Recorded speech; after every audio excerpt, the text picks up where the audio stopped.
Assalamualaikum warahmatullahi wabarakatuh. Bismillahirrahmanirrahim. Alhamdulillahirabbil alamin wa bihi nasta'inu ala umuri dunya waddin. Wassalatu wassalamu ala asyrafil anbiya'i wal mursalin. Sayyidina habibina wa syafi'ina wa karimina luhurina maulana Muhammadin wa ala alihi wa sahbihi ajma'in, amma ba'du. A'udzu billahi minasy syaithanir rajim. Qul subhanaka la ilma lana illa ma 'allamtana innaka antal alimul hakim. Wa qala rabbi shrah li sadri wa yassir li amri wahlul 'uqdatam min lisani yafqahu qawli. Sadaqallahu maulana al-azim.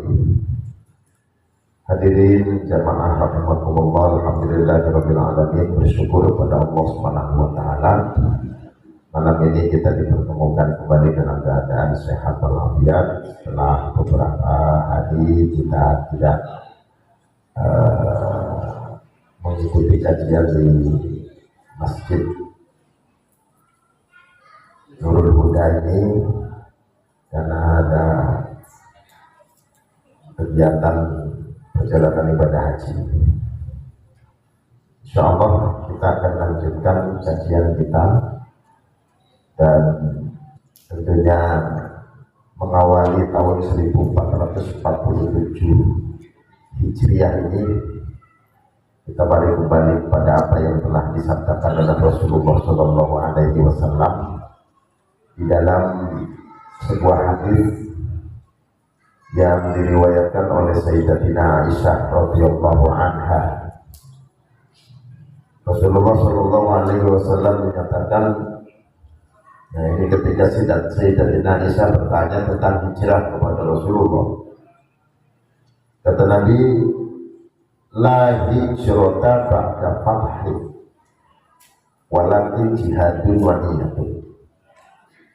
Tidak ada hijrah setelah Fathu Mekah.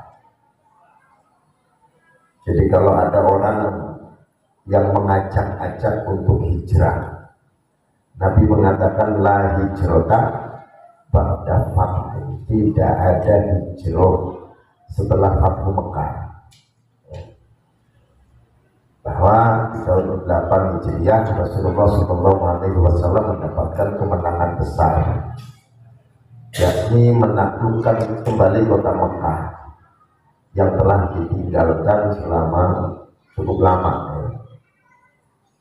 Waktu itu berarti sudah 8 tahun. 9, 10 Rasulullah melaksanakan haji wada, setelah itu Rasulullah wafat. Nah,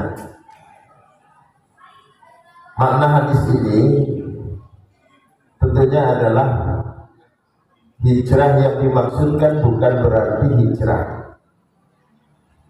Hijrah yang dimaksudkan adalah hijrah yang seperti hijrahnya Rasulullah dari kota Makkah ke kota Madinah. Itu sudah tidak ada lagi.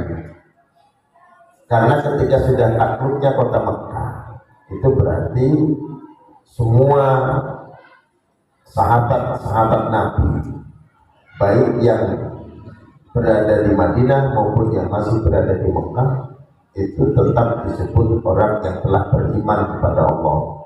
Sebab ketika perintah hijrah itu turun kepada Rasulullah, maka sahabat Nabi yang tidak mau pindah ke Madinah, tidak mau hijrah ke Madinah, tidak disebut beriman. Nah, setelah ditaklukkannya kota Mekah, maka itu sudah tidak berlaku lagi. Makanya kata Nabi lah hijrah ba'dal fathi, tidak ada hijrah setelah setelah takluknya kota Makkah. Walakin jihadun wa niyatun. Tetapi yang ada hanya dua, jihad dan niat. Jihad dan niat. Jihad ini pengertiannya luas. Buat kita jihad ini adalah artinya ada kesungguhan, ada upaya, ada usaha agar bagaimana kita bisa memperbaiki diri, agar kita bisa mengembalikan kodrat kita sejak lahir. kita ditakdirkan lahir dalam keadaan menangis, orang yang datang di sekeliling kita itu tertawa. Jadi kita diketawakan. Bayi lahir, yang datang malah bukan ikut nangis, kita lagi nangis malah diketawain, dibilang bayinya lucu, gitu kan? Maka fajhad li nafsika, berjihadlah. Artinya apa? Berjuanglah untuk dirimu. Kita disuruh untuk memperjuangkan diri kita supaya menjadi orang yang bermanfaat. Manfaat bagi lingkungan, manfaat bagi masyarakat, manfaat bagi keluarga. Maka ketika kita sudah menjadi orang yang bermanfaat, khairun nasi anfa'uhum linnas, sebaik-baik manusia adalah manusia yang bisa bermanfaat kepada orang lain. Maka inilah akan menjadi terbalik. Dulu terlahir dalam keadaan menangis, sementara yang datang tertawa. Kita harus merubah menjadi bagaimana agar ketika kematian kita itu orang yang datang menangis, sementara mayat kita tersenyum, mayat kita tertawa. Kenapa? Karena disambut oleh bidadari-bidadari surga, diperlihatkan oleh Allah tempat kehidupan terakhir kita, yaitu Jannatul Na'im. Sementara orang yang datang menangis. Kenapa menangis? Karena mereka pasti merasa sedih,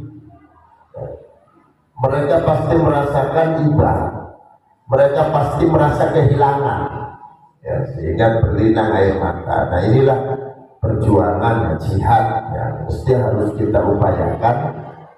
Hijrah kita adalah jihad. Jihad apa? Jihad untuk kita membuat kita menjadi berusaha maksimal, bersungguh-sungguh agar kita bisa memperjuangkan diri kita menjadi orang yang mulia di sisi Allah Subhanahu wa Ta'ala.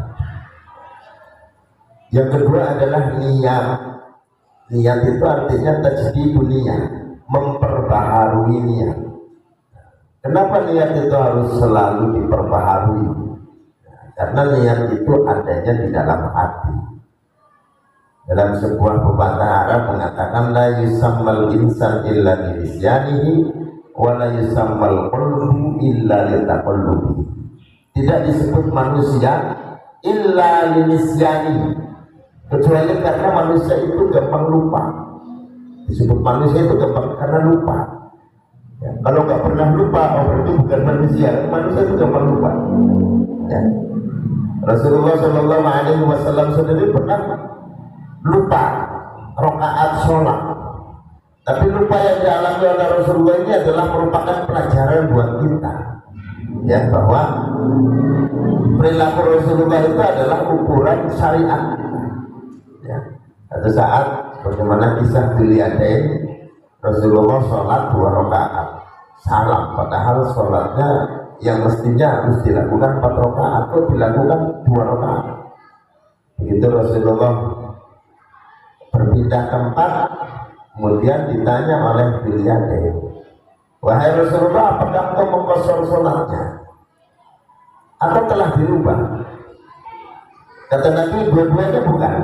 Ya tidak dikosor, ya tidak dirubah juga. Lalu Nabi melanjutkan menambah 2 rakaat yang beliau lupa dan kemudian sujud sahwi. Nah, ini artinya apa? Bahwa manusia itu disebut manusia adalah kecuali karena dia lupa, suka lupa, maka disebut manusia.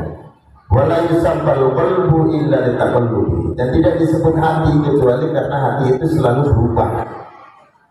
Pagi merah, siangnya kuning, hati itu begitu, gampang sekali, berubahnya gampang. Taqallub. Nah, karena hati itu selalu berubah, maka Nabi berpesan, jadidis safinata fa innal bahra amik. Dipesan kepada sahabat Abu Dzar Al-Ghifari sambil ditempuh, ya, perbaharuilah perahumu karena lautan sangat dalam.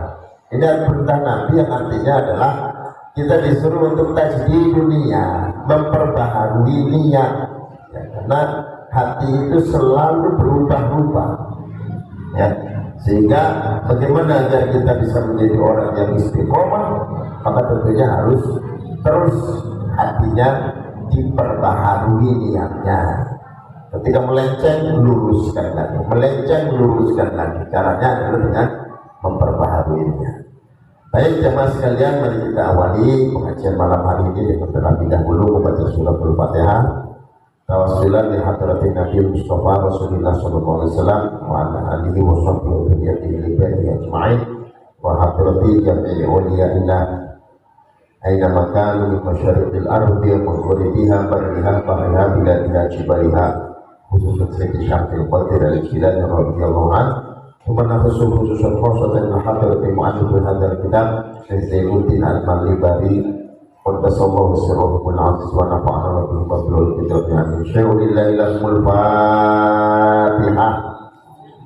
A'udzu billahi minasy syaithanir rajim. Bismillahirrahmanirrahim. Alhamdulillahi rabbil alamin arrahmanir rahim maliki yaumiddin. Iyyaka na'budu wa iyyaka nasta'in ihdinas siratal mustaqim. Siratal ladzina an'amta 'alaihim ghairil maghdubi 'alaihim waladdallin.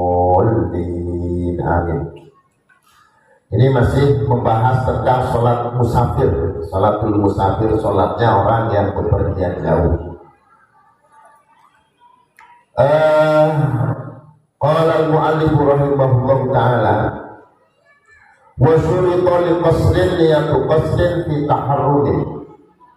Disyaratkan di dalam mengqashar salat ya, niyatu qasrin fi taharrumin, adanya niat mengqashar pada saat takbiratul ihram.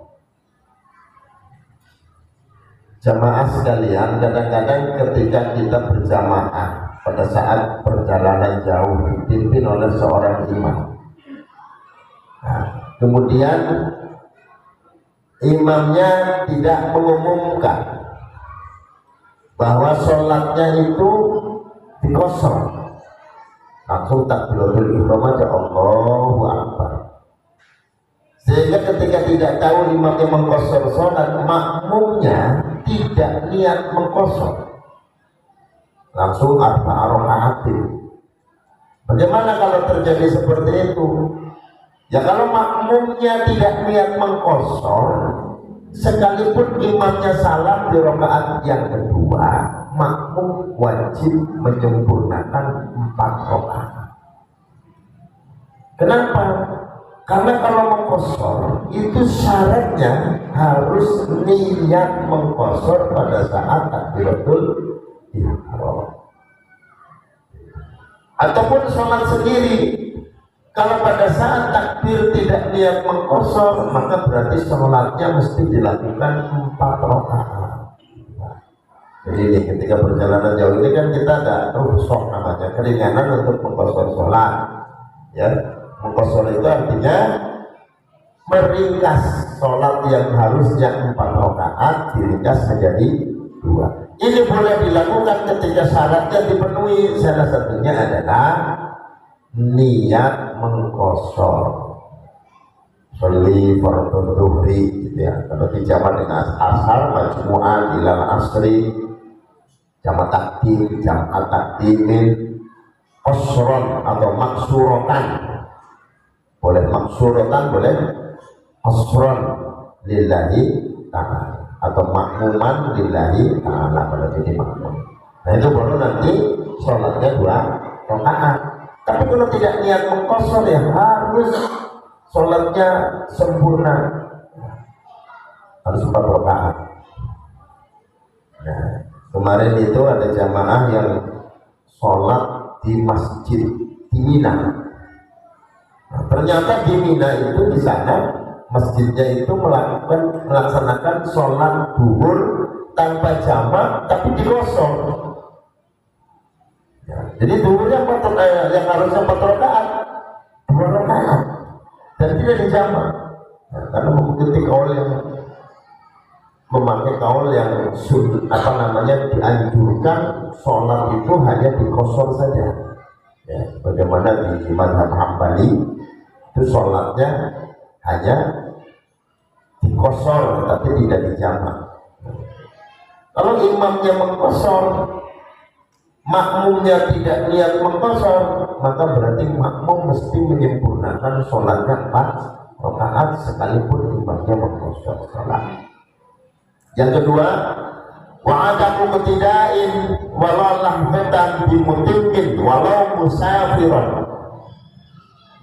Tidak ada atau tidak mengikuti atau tidak bermakmum dengan imam yang menyempurnakan sholatnya walaupun dia musafir.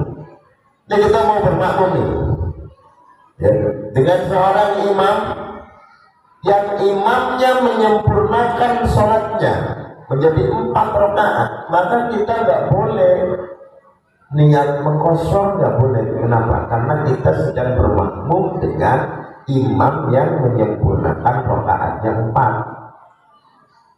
Ini walaupun dia musafir, imamnya kok 4 rakaat, ya makmumnya mesti harus jangan mengkosor. Nggak sah kalau mengkosor, nggak boleh. Gitu ya. Wa taharruzun an munafiha dawaman, dan dia harus menjaga atau termasuk syaratnya mengkosor sholat harus menjaga dari hal-hal yang menafikan atau meniadakan niat kosor. Seperti apa diantaranya? Pada saat dia sholat dia ragu-ragu, saya tadi niatnya mengkosor apa menyempurnakan? Menyempurnakan atau mengkosor? Nah ini namanya sesuatu yang menafikan niat kosor. Salah satunya adalah ragu-ragu ya. Niatul itmami wa taraddudi bi annahu yaqsuru aw yutimmu ya. Sesuatu yang meniadakan niat kosor atau yang menghilangkan niat kosor adalah seperti dia niat menyempurnakan, sudah kosron lillahi ta'ala Allahu Akbar, kemudian saya niat tidak akan mengkosor, saya akan menyempurnakan sholatnya menjadi 4 rakaat. Kalau terjadi dia meniadakan atau menghilangkan niat kosornya menjadi niat mutim sempurna 4 rakaat, ini namanya dia tidak boleh mengkosor sholat. Kenapa? Karena dia telah karena dia tidak menjaga niat kosornya dengan merubah niat menjadi niat menyempurnakan 4 rakaat. Atau ragu-ragu, saya ini tadi niatnya mengkosor atau mengkosor apa menyempurnakan? Niat kosor apa enggak sih tadi? Nah kalau terjadi seperti itu, maka berarti dia harus menyempurnakan 4 rakaat. Falau nawa al-itmama ba'da niyatil qasri aw taraddada bi annahu yaqsuru aw yutimmu ba'da niyatil qasri ma'al ihram atamma, maka jika seseorang menyempurnakan setelah niat qasar, dia niat menyempurnakan atau dia dalam kondisi taraddud, ragu-ragu apakah dia akan mengqasar atau akan menyempurnakan, setelah dia niat kosor, maka atamma, dia harus menyempurnakan sholatnya menjadi 4 rakaat. Wa dawamu safarihi fi jami'i sholatihi, dan perjalanannya itu masih berlangsung pada seluruh sholatnya. Ini kalau perjalanan pakai perahu ya, ketika misal dia rumahnya di sekitar dermaga, nah, ternyata perahunya sudah sampai ke dermaga dan sholatnya belum selesai, maka ini sholat tidak boleh dikosor karena dia sudah sampai ke dermaga, ke tempat tinggal dia. Nah, jadi harus masih dalam kondisi safar, masih dalam perjalanan. Nah, boleh dia mengkosor sholatnya kalau memang perjalanannya masih belum sampai rumah, belum sampai tempat tinggal dia, gitu ya. Walijam itakdimin, dan syarat atau disyaratkan bagi sholat jamak takdim apa niatun jam'in bil ula, harus ada niat menjamak pada sholat yang pertama, walau ma'at tahallul minha, walaupun bersamaan dengan tahallul. Tahallul ini maksudnya salam. Jadi ada orang ketika takbir Allahu Akbar tidak niat menjamak. Nah, tetapi di tengah-tengah pelaksanaan sholatnya baru niat menjamak, boleh nggak? Boleh, boleh. Dia mau jamak takdim nih. Pada saat takbiratul ihram tidak terucap di dalam hatinya menjamak sholat. Giliran mau salam, jamak ini sholat sama asar misalnya. Lalu dia niat, saya niat menjamak sholat zuhur ini dengan sholat asar jamak takdim sebelum salam atau bersama dengan salam, sah, gak apa-apa. Sekalipun niat menjamaknya tidak bersamaan dengan takbiratul ihram.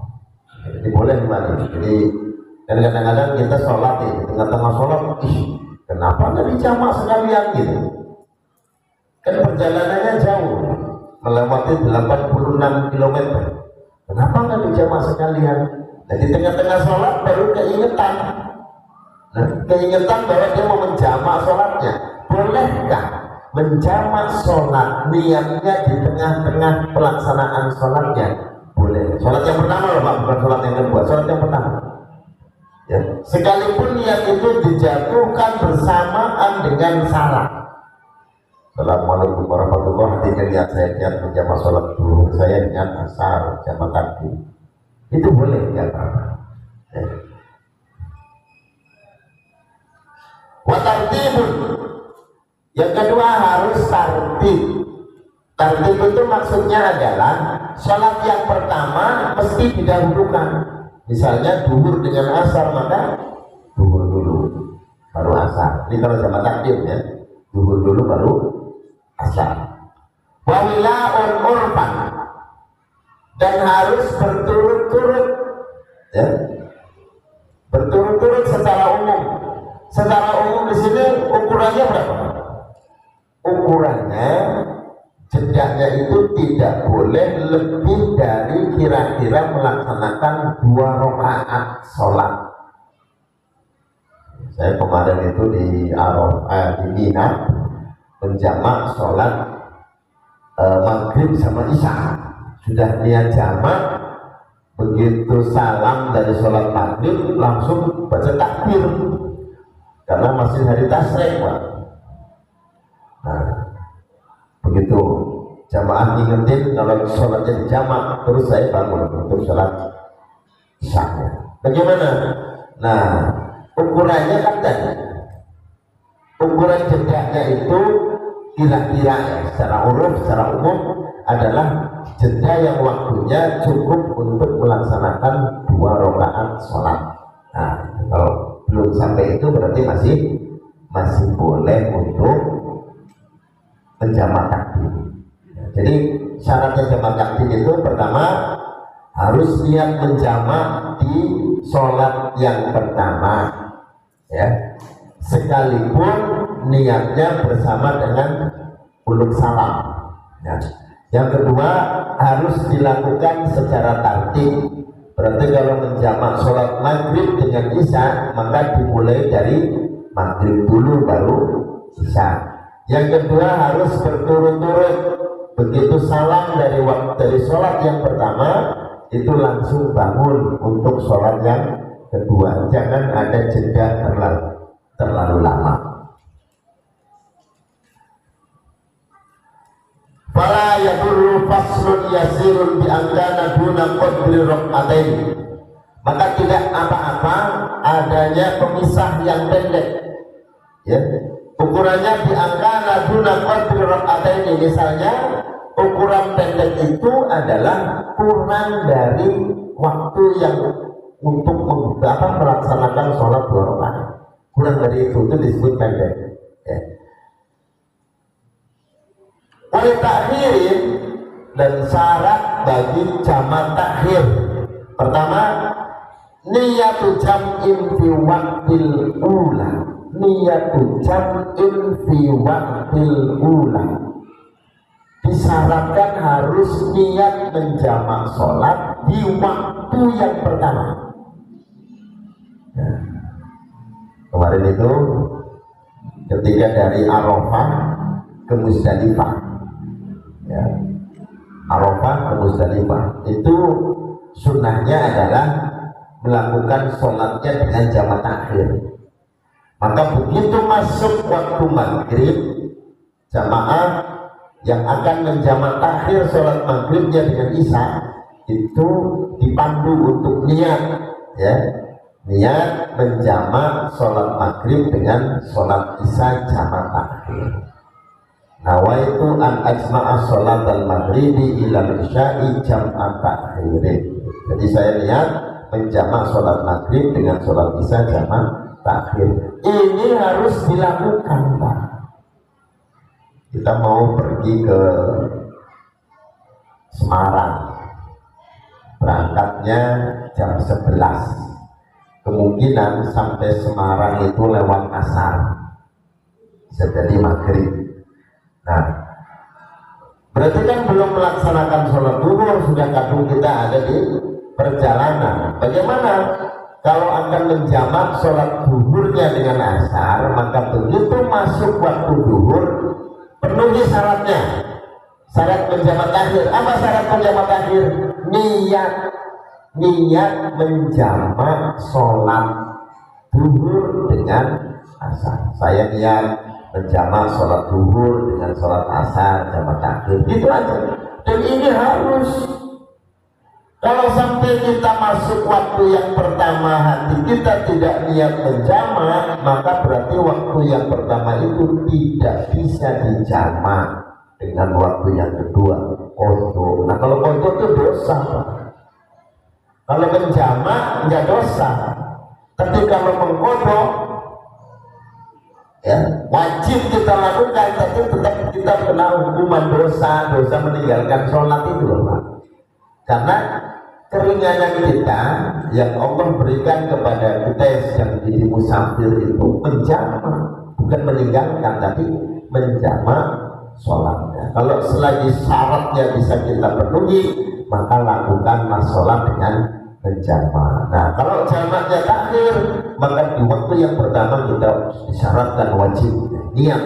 Saya niat menjamak sholat maghrib dengan isya jamak takhir. Itu aja, dan tidak sholat, enggak, niat saja. Nah, niat harus pakai wudhu enggak? Enggak. Ya, orang itu cuma niat aja kok. Ya, misalnya kita nggak ada jam, nggak ada HP, lihat aja. Oh, ini masih ada mega merah.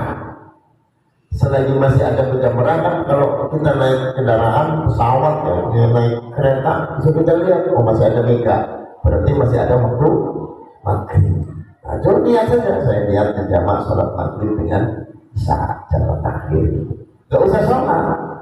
Begitu nanti kita ada kesempatan, apakah di rest area, stasiun, atau sampai ke tempat tujuannya, kita lakukan sholat jamak takhir, ya.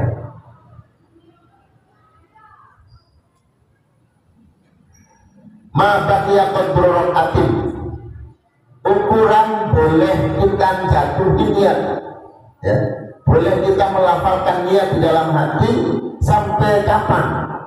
Sampai waktu mepet, Pak. Kira-kira kalau waktu mepet itu bisa kita lakukan sholat 1 rakaat, masih boleh niat. Ya, kalau mudahnya kita manfaatin waktu yang pendek ini, kita bisa 1 rakaat menjalankan sholat. Maka di situ masih boleh kita niat menjamak, ya. Walaupun waktunya mepet, hanya cukup untuk melaksanakan 1 rakaat. Wajib niat. Kalau nggak niat di waktu yang pertama, berarti waktu yang pertama itu nggak bisa dijamak dengan waktu yang kedua, gitu ya. Wa baba'u safarin ila akhir tsaniyati, dan disyaratkan harus tetap adanya safar atau perjalanannya masih ada sampai di akhirnya waktu yang kedua. Harus masih dalam ada perjalanan sampai pada batas waktu akhir yang kedua. Artinya apa? Jangan sampai kita sudah masuk ke tempat kita atau di rumah kita, sudah balik ke rumah kita belum melakukan sholat di waktu yang kedua. Jadi apa? Sholat untuk waktu yang kedua itu harus dilakukannya masih di perjalanan, Pak. Kalau sudah sampai ke rumah, namanya kita sudah bukan lagi jadi musafir. Berhenti di pom bensin atau berhenti di rest area, lakukan dulu sholat jamaah akhirnya. Jangan sudah sampai ke rumah baru kita melakukan sholat jamaah akhir. Nah, ini berarti sudah habis masa rukhsahnya.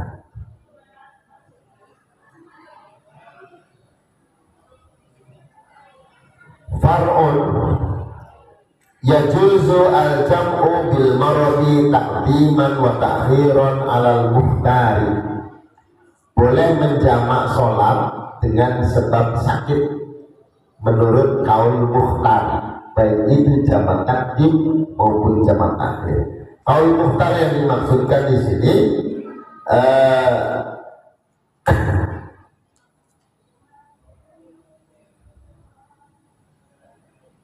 menurut Imam An-Nawawi dan lainnya, ya, ini termasuk juga madhabnya Imam Ahmad bin Hanbal. Nah, kalau menurut al-madhab, madhab Syafi'i, itu tidak boleh dilakukan sholat menjamak karena sakit. Ya. Tapi ini Imam An-Nawawi termasuk ashabus Syafi'i, ya, dengan qaul mukhtarnya itu membolehkan sholat jamak takdim atau takhir alasannya karena sedang sakit. Ya. Lima sahha annahu sallallahu alaihi wasallam jama'a bil madinati min ghairi khaufin wala matarin. Ini karena ada hadis yang sahih bahwa Rasulullah sallallahu alaihi wasallam menjamak di Madinah min ghairi khaufin wala matarin, dari tanpa adanya rasa takut, karena nggak ada rasa takut dan tanpa ada hujan.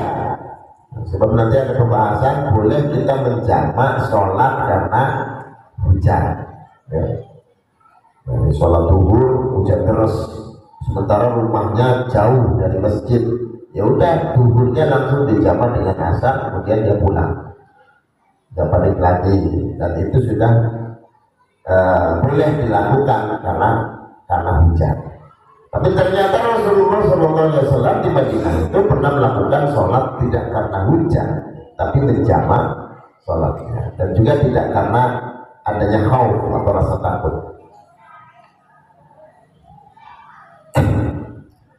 Jadi di dalam kitab Matan Zubat, Imam Ibnu Ruslan mengatakan bimordin qaulun jaliyun wa qawi iftarahu Hamdun wa Yahya Nawawi.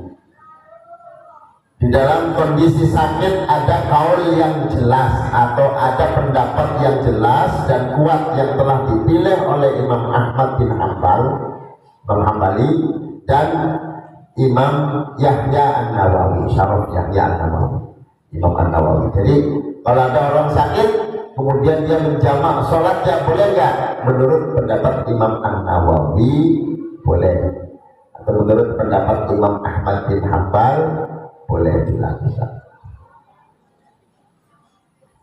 Qala al-Qasiri fi syarhi walakinnal masyhuru ay fil madhhabi annahu la yujma'u bi maradin wala rihin wala dhulmatin wala khaufin wala wahlin wala nahwihi wala nahwiha.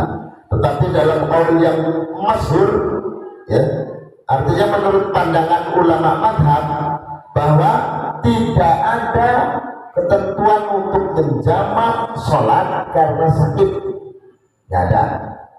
Yang ada membolehkan hanya Imam An-Nawawi dan Imam Ahmad bin Hanbal. Walarih, ya, walarihin, dan tidak boleh menjamak karena ada angin kencang. Angin kencang terus dia menjamak. Ya, yang ada kan karena hujan. Kalau angin tidak.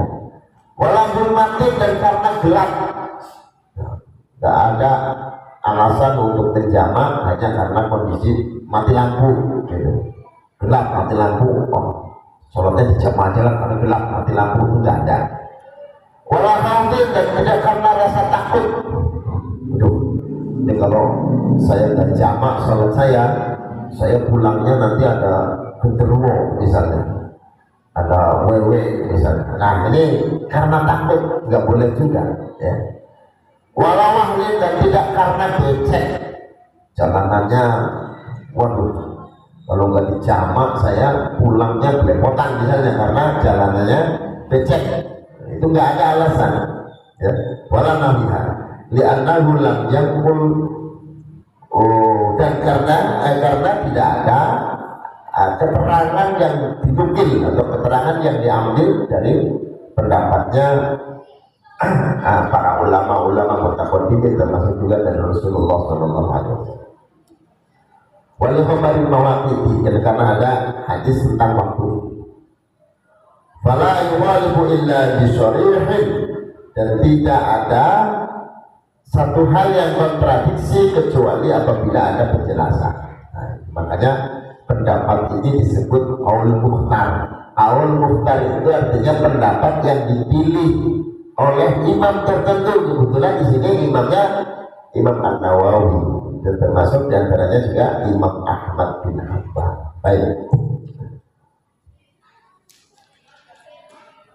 Wa yura'i al-arfaqo, wa yura'i al-arfaqo fa in kana yazdadu maraduhu ka'an kana yahukmu mathalan waqta thaniyati qaddamaha bisyuruti jam'i taqdimi.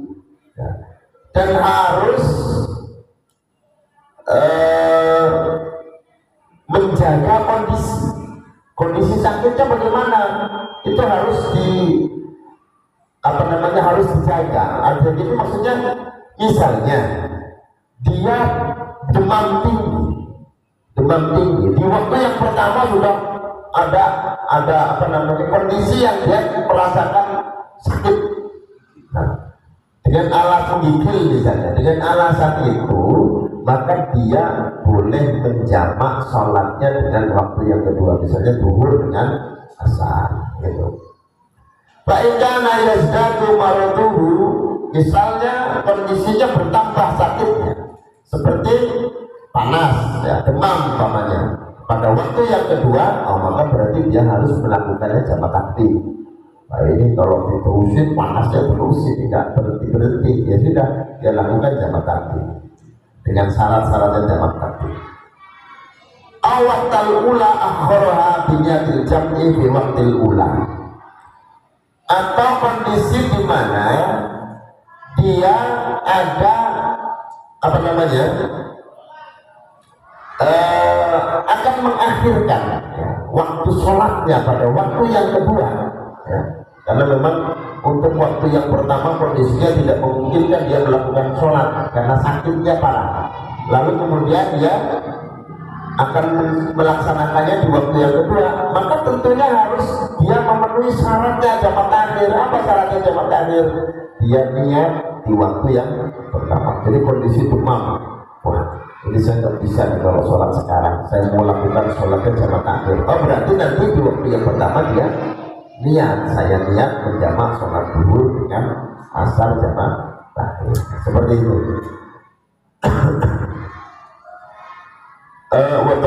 Waktu dikot jam'un mutaakhiruna al-marotuhuna bi'annahu ma yashuku ma'hu bi'lukul fardin di waktunina. Dibatasi dalam hal ini oleh kelompok para ulama-ulama mutaakhirin. Bagaimana tentang kondisi sakit yang boleh menjamak, ya? Dibatasi dengan apa? Sakit dalam hal ini adalah sakit yang menjadikan dia masyaqah, merasa berat untuk mengerjakan setiap fardu pada waktunya. Ada kondisi yang berat, ya. Bukan sakit sekedar sakit ringan, dia untuk mengerjakan sholat itu ada kondisi yang berat untuk melakukan sholat pada waktunya. Nah ini yang membolehkan sakit untuk bisa menjamak sholatnya. Jadi bukan sakit yang sakit biasa, Kama sakotil masjidil maqam, ya, seperti contohnya beratnya berjalan karena hujan, ya. Bihaitu tabtallu thiyabu, sekiranya dia akan basah pakaiannya. Wallahu a'lam. Al-Fatihah. A'udzu billahi minasyaitonir rajim. Bismillahirrahmanirrahim. Alhamdulillahirabbil alamin arrahmanir rahim maliki yaumiddin. Iyyaka na'budu wa iyyaka nasta'in ihdinas siratal mustaqim. Siratal ladzina an'amta 'alaihim ghairil maghdubi 'alaihim waladdallin. Allahumma shalli wa sallim ala sayyidina habibina syafi'ina wa maulana Muhammad wa sallim wa rabbi wa tabaraka ta'ala kulli sahabati rasulillah. Alhamdulillahi rabbil alamin hamdan yuwaffi ni'amahu wa yudawi mazidahu ya rabbana lakal hamdu kama yanbaghi li jalali wajhikal karim wa bi sultanika wa salli ala sayyidina Muhammad wa ala sayyidina Muhammad.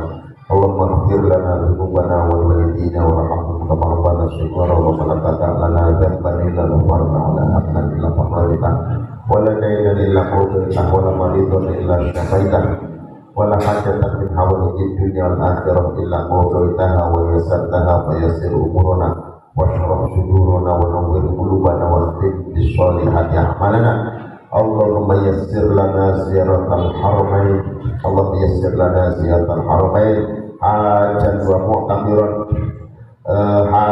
mu'tamiran marratan ba'da marratin bi rahmatika ya arhamar rahimin. Sallallahu alaihi Muhammad wa ala alihi wa sahbihi wa sallam walhamdulillahi rabbil alamin. Wallahu muwaffiq ila aqwamit thoriq. Assalamualaikum warahmatullahi wabarakatuh.